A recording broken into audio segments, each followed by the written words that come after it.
Daddy, you're such a wally sometimes. In this video I'm going to show how I created this carved design in Millliput in this shallow dish or bowl.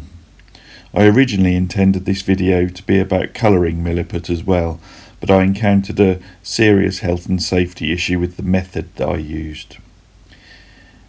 Anyway, here we are, just showing how I'm doing the original shaping of the bowl. Just starting off doing the back of the bowl, mainly using my Robert Sorby 3/8 bowl gouge.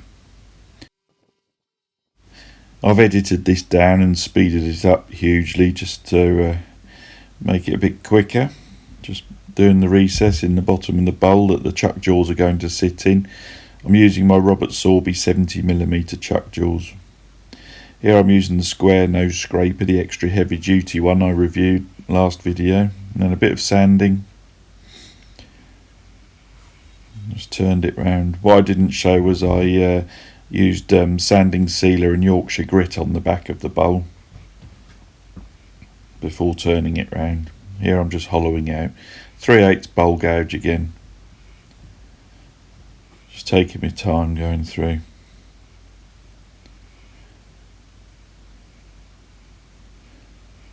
Just hollowing it out deeper and deeper. I am checking the depth to which I'm hollowing out as well.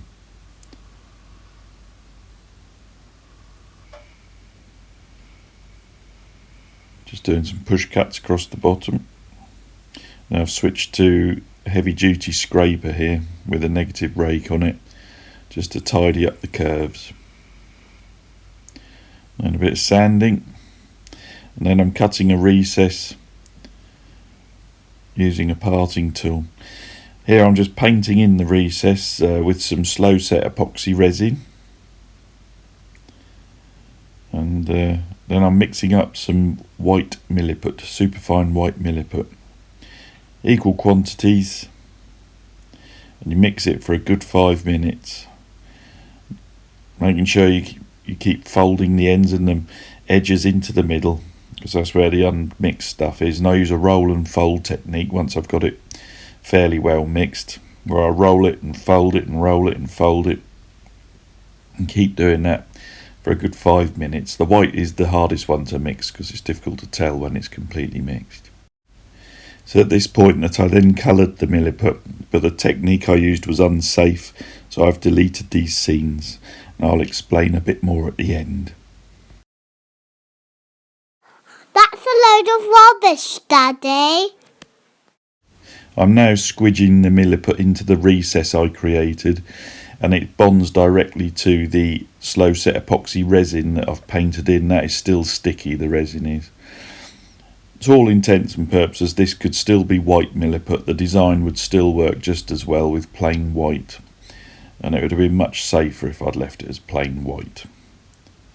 But I'm just making sure it's all properly squidged in with no voids. I'll just work my way around until it's properly packed in, as you see there, and it's left slightly proud of the surface of the wood. I leave it overnight to set. Then we're back on the lathe and I'm cutting back and just getting it back to the original contour. I'm using the Robert Sorby negative rake scraper, which used to be known as the hardwood scraper. There we go. Back to original contour. And I apply a bit of sanding sealer then. Now I'm cutting a recess each side of the Milliput to highlight the design. Just using a parting tool to do that.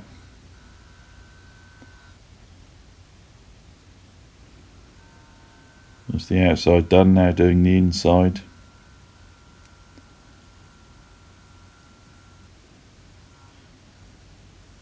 Make sure it's a nice sharp parting tool. Now I'm getting a nice clean cut. I don't want any feathery edges. So I've got a nice sharp recess cut there. Well, I've got the first part of the inlay in, which is the orange that I made. and I've cut a recess each side because I'm going to put some black Milliput in here to highlight the design. The other thing I'm going to do is, using a Dremel, I'm hopefully going to cut a pattern in here, which I'm also going to grout in with black Milliput.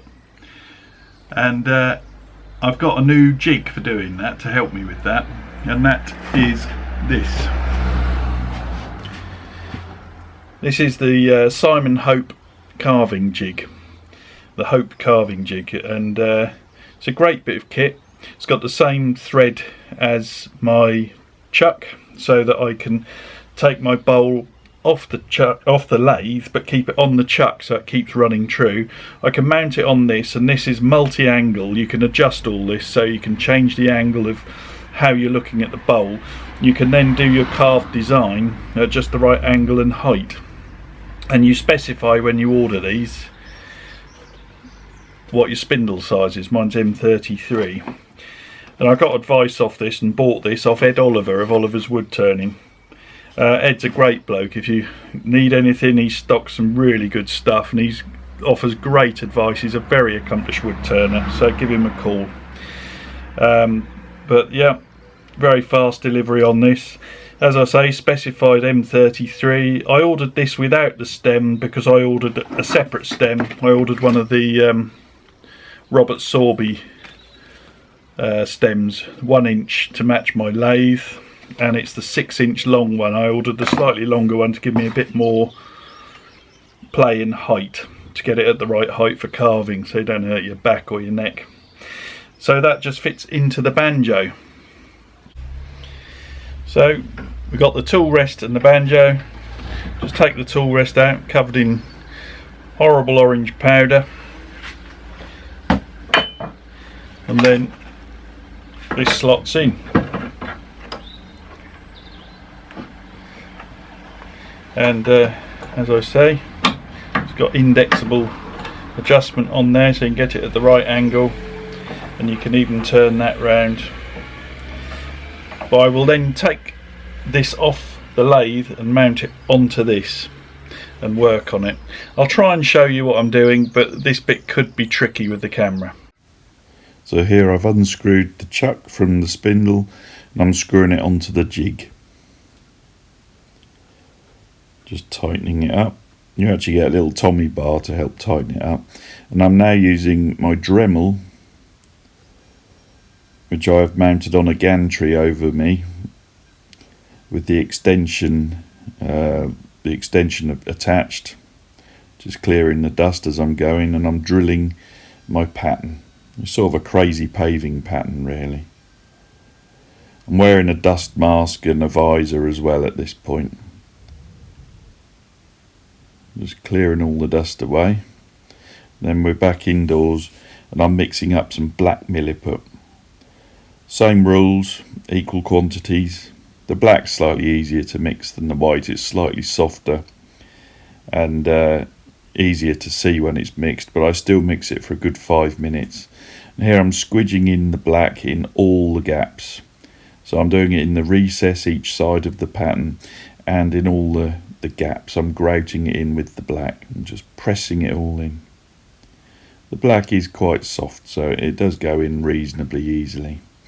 And once it's just about there, I then use a little damp tissue just to literally damp my thumbs and fingers, just to help squash it all in. You can run your thumb round and it just presses it all in without sticking quite so much, because the black is sticky.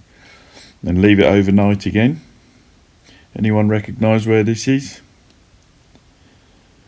And then we're back on the lathe and we're cutting back. And I used the Robert Sorby negative rake scraper, which needs to be sharpened very regularly. You need to keep sharpening it. Most negative rake scrapers lose their edge very quickly, so you do need to keep sharpening them. You can just see the pattern appearing here. And then we're going in for the reveal, really, where the pattern properly emerges. And there it is. And then we're doing a bit of power sanding, dust extractor on, respirator on, visor on, and a couple of coats of sanding sealer, and everything starts to pop. Then you can really see the pattern. Then my Yorkshire Grit, I put quite a bit of that on and work it thoroughly. It gets finer and finer and finer, and then you buff it all away. It gives a lovely, lovely finish. Really nice finish. I've turned it round now and I've mounted it on the Longworth style chuck, which I reviewed in the last video. I'm just tightening up all the pegs, and you do them in an order like you would wheel nuts on a car. So you do opposite sides each time, 3 full turns. And here I'm using a Robert Sorby bowl scraper, and I'm just removing that edge of the recess that the chuck was in, just to create a nice contour for the bottom. Bit of power sanding. Then I brand it with my logo, and then it's just a case of sanding sealer and Yorkshire Grit again, just to finish off the base.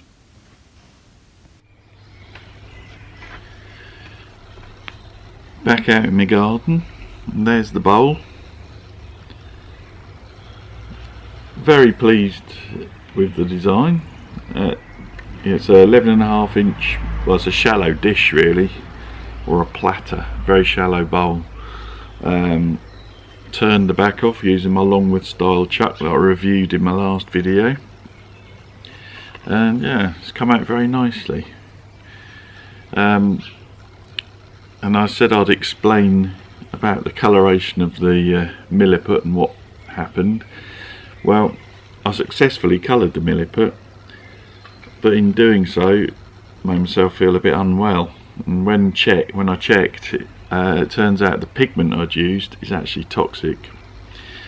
I felt rather stupid about this because I'm very safety conscious and check everything all the while, and I didn't, and it was only because I didn't feel too good after doing it that I started doing some research. And I usually research things first, but turns out a lot of pure pigments are toxins. They're made of compounds, different compounds of different metals and things, and a lot of them are quite poisonous.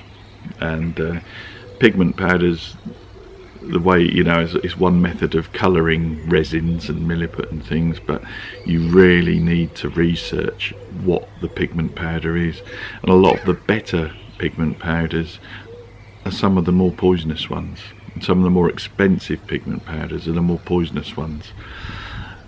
No warnings on the bottle. I'm surprised they're even allowed to sell it, but it's probably not that dangerous if you're using it for what it was originally intended, which is making up oil paints and things. But when you're creating dust with it, not so good.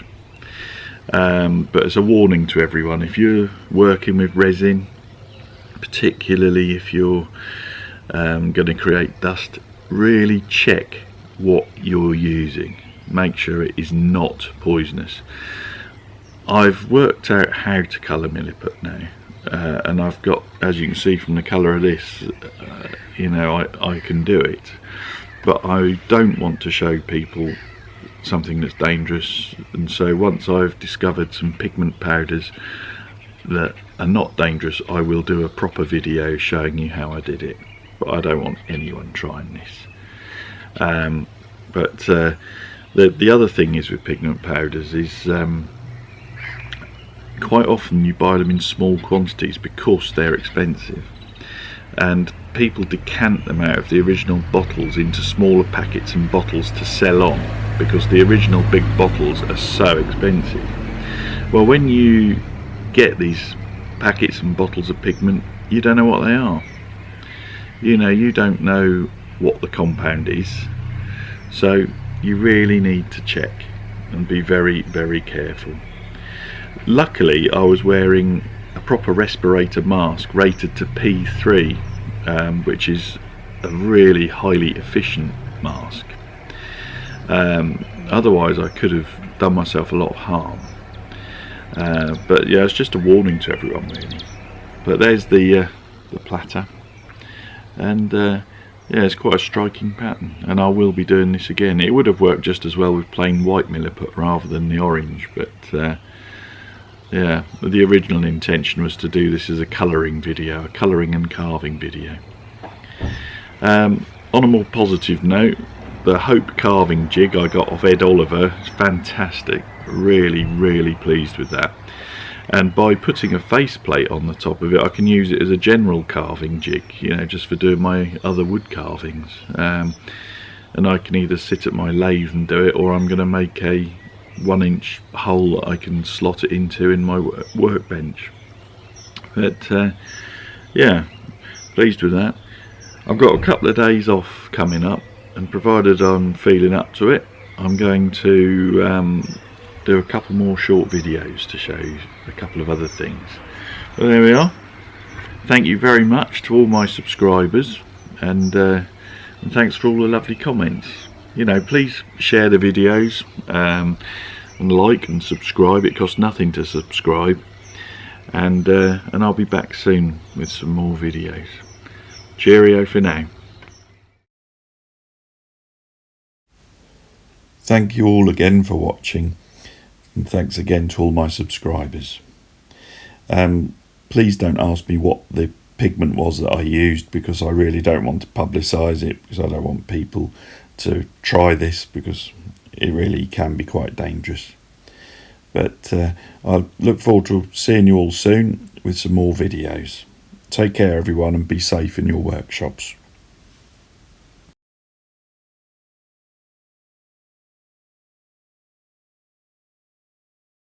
More videos coming soon.